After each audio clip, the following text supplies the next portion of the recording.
চিত্রনায়িকা শবনম বুবলির পর এবার অরুচিকর মিথ্যা বানোয়াট ও ভিত্তিহীন তথ্য প্রচারের অভিযোগ নিয়ে পুলিশের দ্বারস্থ হন ঢালিউডের অভিনেত্রী অপু বিশ্বাস। বৃহস্পতিবার ৯ মে রাজধানীর ভাটারা থানায় তিনি একটি সাধারণ ডায়েরি করেছেন। বিষয়টি নিশ্চিত করে ডিএমপির গুলশান বাড্ডা জোনের সহকারী কমিশনার রাজন কুমার সাহা গণমাধ্যমকে বলেন, তদন্ত করে অভিযুক্তদের বিরুদ্ধে ব্যবস্থা নেওয়া হবে।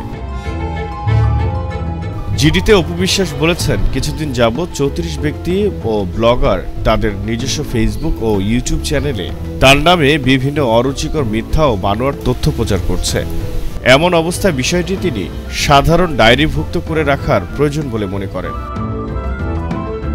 পুলিশ সূত্রে জানা যায়, বুবলি ফ্যান সীমান্ত, ভাইরাল নিউজ বাইতোমা, 5 টিভি বাংলা ও রায়দ রবি সহ ৩৪টি ফেসবুক পেজ, ইউটিউব চ্যানেলের নাম উল্লেখ করেছেন অপু। এর আগে গত ২৪ এপ্রিল বুবলি রাজধানীর ভাটারা থানায় একটি সাধারণ ডায়েরি করেছিলেন। Zahir Ahmed, JTV Bangla.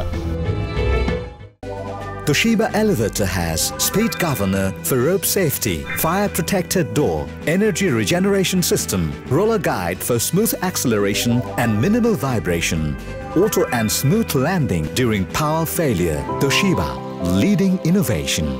Shiba Tech, be elevated with us.